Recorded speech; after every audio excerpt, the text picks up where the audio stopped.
Each year in the United States, thousands of major crimes go unsolved.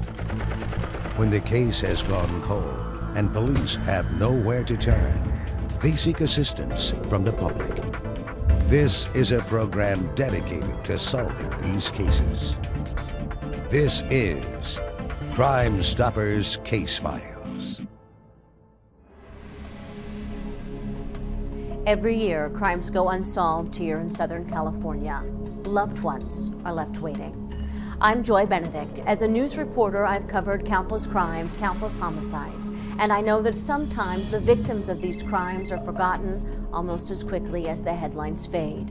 So tonight, on Crime Stoppers Case Files, we take another look at some of the crimes still left lingering unsolved in our communities. Let's get started. We're taking you back to October 18th, 2001. That's when 14-year-old Dwayne Jackson was gunned down just a few feet from his own front door. Here is his story. Well, my son's name was Dwayne Jackson, and he was born on March 27th of 1987 as a twin. He has a twin sister. And I was just excited at the fact that at first I couldn't have any kids, and now I'm having two. Dwayne was a loving brother, always cared about anything someone would say or do to his sister. Funny, outspoken, loving kid that loved sports, loved to dress. At the time that he was murdered, the 18th of October, he had just began his first week of high school, which he was very excited about entering high school. He didn't like homework. He did not like homework. He would try to get his twin to do it for him, or he would do it and fold it up and put it in his pocket and say, it's done, don't worry about it, I've done my homework. Never liked to carry a folder, never liked a backpack, but he always kept his homework right there in his pocket with him at all times. And with it being his first year of high school, he had quite a few seniors that were his friends. So he was well loved. His dream and his goal, I think most of all, was to play sports. So that was his thing. He thought once he got in high school, he would play football. Girls and sports were his number one thing. He played sports from the age of 5 years old up until 14. He played basketball, loved skating. Skating was one of the things he loved the most, and baseball. Of course, every kid loved Christmas. He was 14 years old when he was murdered, but Christmas, I loved to surprise him. So one year I bought him the bike that he had dreamed of having. And he was the happiest person ever on that Christmas morning when he woke up to that bike. And actually it was 2 years before he was murdered. October 18th, 2001, Thursday at approximately 1800 hours, which would be 6 p.m.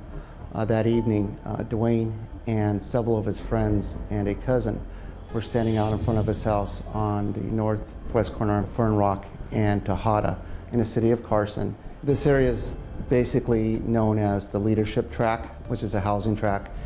During that time, while Dwayne was outside along with his friends and his cousin, a taxi cab pulled up to the curb adjacent to his house.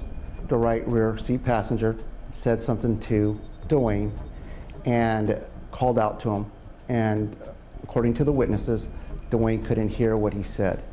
So Dwayne approached the vehicle, and at that time the window was halfway down, but the window came all the way down, and Dwayne was approximately 5 feet from the vehicle.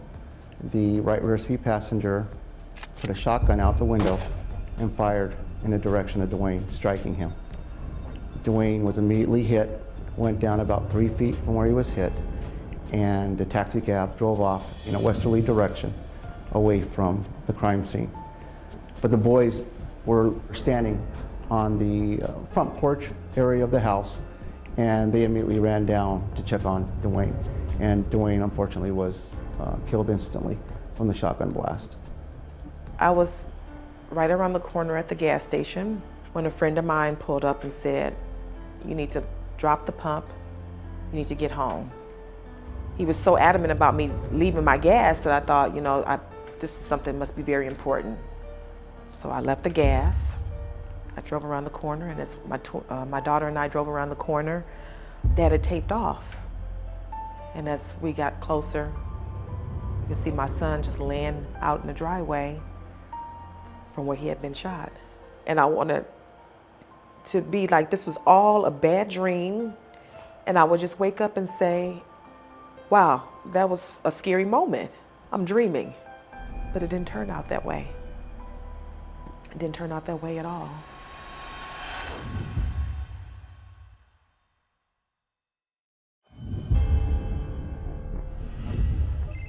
October the 18th, 2001, Dwayne was out front of our then home in Carson. A car that was posed as a taxi cab approached him as if they were looking for directions. Dwayne did what most person would do. He approached the car because he couldn't quite hear what the person was saying in the car. As he approached the car, the person in the back seat of the car put out a shotgun and shot him. Dwayne immediately stumbled back and fell onto the ground, and the vehicle then fled in a westerly direction away from the residence. The vehicle is described as an older model, white Chevrolet Capri. They had a taxi cab emblem on top that said taxi. On the side of it, the right rear door had independent taxi written on it. And for all intents and purposes, people would believe that was a taxi that was in service. Through follow-up investigation, it was determined that that taxi cab was not associated with any local taxi company that we followed up on. There was also a phone number associated with the taxi cab, but the kids couldn't remember what the number was. So we believe that that vehicle was privately owned by somebody, or it was stolen and not reported, and that's how these suspects got a hold of the vehicle.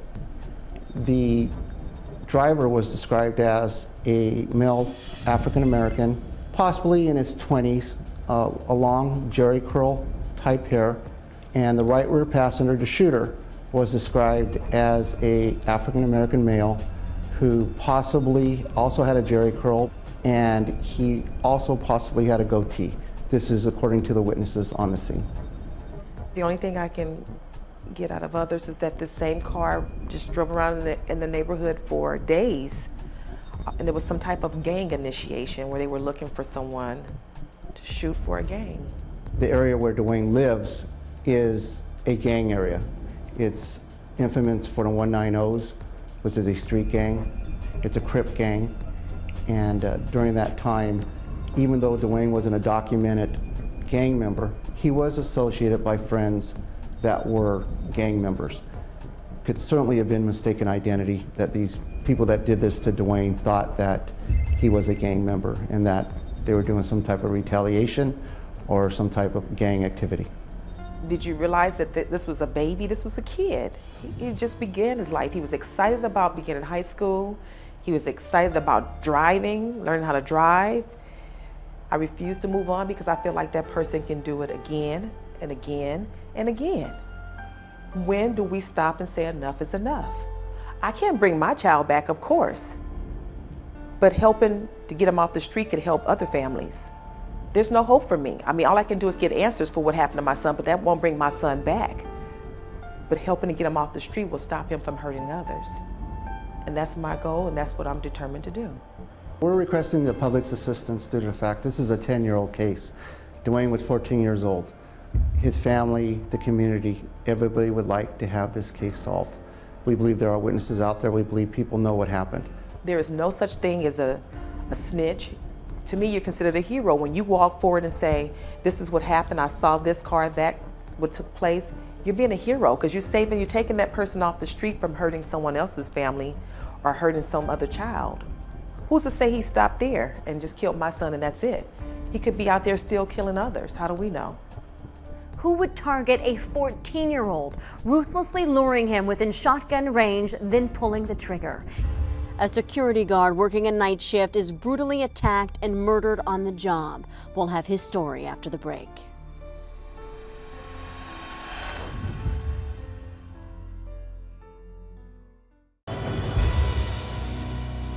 I'm Los Angeles County Sheriff Lee Baca. The Los Angeles Sheriff's Department has partnered with the LAPD and other municipal police departments throughout our county to form the Los Angeles Regional Crime Stoppers Organization.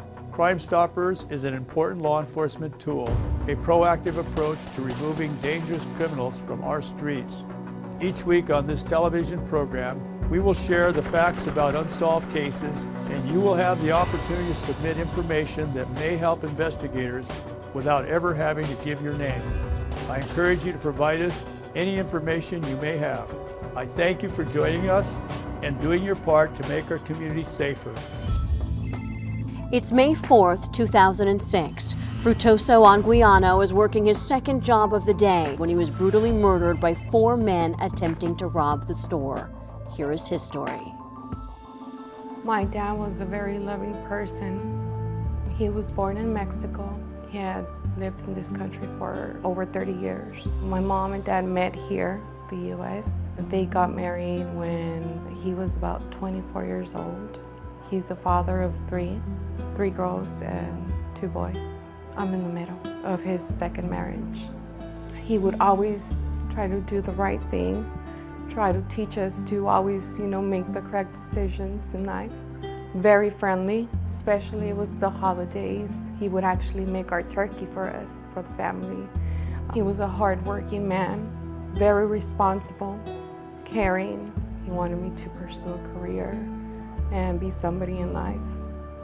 My graduation was really important for him. He worked 2 jobs. He was a machine operator at this manufacturing company. He did that for 27 years. He was getting ready to actually retire. That's why he got the job as a security guard. And he was planning on retiring and doing that as a part-time. Mr. Anguiano, from everything that we've learned, was just a hardworking model citizen. He was an older gentleman, very family-oriented, had several daughters that were his pride and joy, had a grandchild. Everything that we've gathered, everything we know is he was just a good man trying to do the right thing for his family. May the 4th, 2006, it was about 10:30 at night. Originally came out, I believe, as a robbery call at Hacienda Boulevard in La Puente. It's a grocery store, Northgate Gonzalez Market. Our victim, Frutoso Anguiano, was found in the upstairs break room in a pooling of his own blood. We spoke to many people, gathered evidence, and we were able to learn that there had been 4 suspects that had entered the store somewhere probably around an hour prior to the robbery call. What you'll see on this surveillance video is 2 men dressed in black wearing white hats that come in through the south entrance of the market. They immediately go past the produce section and in through the back of the store where there's dairy products and ascend a flight of stairs, and we don't see them again other than their entrance until after the murder when they exit. The other portion of the video, you'll see 2 other males dressed differently. One's wearing a red shirt, one's wearing a tan and brown pullover. They come in the market and appear to shop for a while, walking through the aisles. One of them's having a cell phone conversation. Then those same males go back and ascend the same staircase to the upper floor, and then were able to secrete themselves in an upstairs area of the market that wasn't frequented by customers. It was an employee-only area. A variety of different rooms, from air conditioning and electrical rooms to security catwalks that allowed visual surveillance of the market through 2-way glass upstairs. It appears that the 4 suspects secreted themselves upstairs, then put on masks, gloves, and appears as though they were intent on robbing the store. However, the victim in this case, Mr. Anguiano, close to the closing time, he went upstairs to, it's unclear whether he went up there for an errand or if he just went up there to complete his security rounds, but he encountered these 4 individuals. There's signs that there was a struggle. Mr. Anguiano was overcome. He was handcuffed. Appears he was handcuffed with his own handcuffs that he had on his belt, and murdered there in the break room above the market. Approximately 10 minutes after he ascends those stairs, you see the 4 males come down that set of stairs, the north set of stairs. However, those 4 are now wearing masks. There's been some exchange of clothing between the Guys that were previously wearing the black shirts and white hats, one of the white hats is now on the suspect in the tan shirt. Come down the stairs, assault another employee of the market, and then they leave through a side service entrance of the market. Somebody called my mom at 1 in the morning. She received a phone call that he was ill and that he was going to be taken to the hospital. They just told us to show up to the market. When I was there at the market at the parking lot, I knew something was wrong. After hours, somebody came up and just told me that they had found a dead body.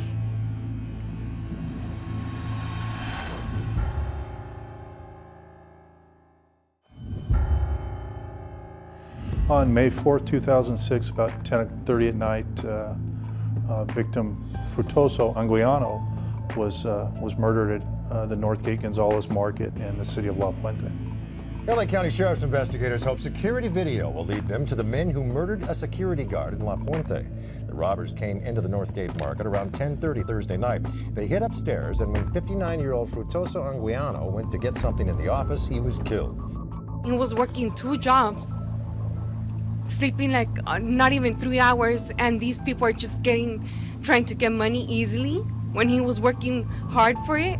Investigators say the suspects hid themselves in an upstairs room until the market closed. They believe Anguiano surprised them, and that's why they killed him.